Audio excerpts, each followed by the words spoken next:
અમદાવાદથી વાત કરીએ તો પ્લેન દુર્ઘટનામાં જવાનોની સરાહનીય કામગીરી, અનેક લોકોના જીવ બચાવ્યા છે. તો શું છે સમગ્ર અહેવાલ, આવો જોઈએ. અમદાવાદ માટે 12 જૂનનો દિવસ એક ગોઝારો અને ભયાનક દિવસ હતો. સરદાર વલ્લભભાઈ પટેલ એરપોર્ટથી લંડન જવા નીકળેલી AI-171 ટેક ઓફ થયાની સેકન્ડોમાં જ બીજે મેડિકલ કોલેજના હોસ્ટેલ બ્લોક ઉપર તૂટી પડી હતી. આ દુર્ઘટનામાં 242થી વધુ લોકોના કરુણ મોત નીપજ્યા. ઘટનાની જાણ થતાં જ ફાયર અને પોલીસના જવાનોએ તાબડતોબ બચાવની કામગીરી પણ હાથ ધરી હતી. આ દુર્ઘટનાને 1 વર્ષ વીતી ગયું છે, પરંતુ આ કરુણ ઘટના આજે પણ લોકોના હૃદયને કંપાવી દે તેવી છે.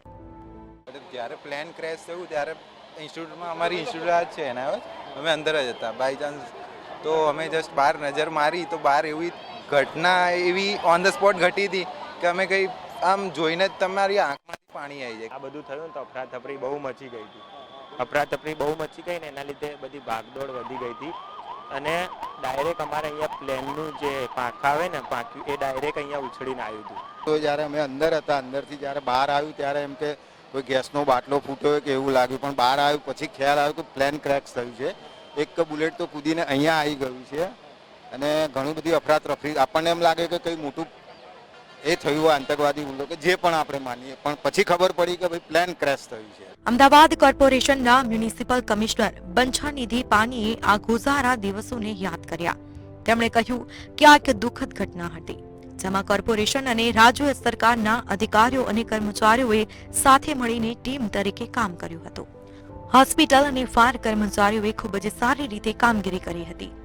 વિષય બન્યું હતું 1 વર્ષ પહેલા, એ ખૂબ જ દુઃખદ અને ખૂબ મર્માહત કરી નાખે એવા એક વિષય બન્યું હતું અને એવા સમયમાં અમદાવાદ મ્યુનિસિપલ કોર્પોરેશન, રાજ્ય સરકારશ્રી અને કેન્દ્ર સરકારશ્રીના તમામ પાંખો, તમામ વિભાગો, તમામ અલગ અલગ અધિકારીશ્રીઓ, પદાધિકારીશ્રીઓ સાથે મળીને એ જે ટીમ તરીકે આ સંપૂર્ણ એક ખૂબ ક્રાઇસિસને જે રીતે મેનેજ કર્યું હતું એ ખૂબ સારી રીતે મેનેજ કર્યું હતું. આ દુર્ઘટનાને 1 વર્ષ પૂર્ણ થવા આવ્યું છતાં લોકો પોતાના વહાલ સોયા લોકોને ભૂલી શકતા નથી.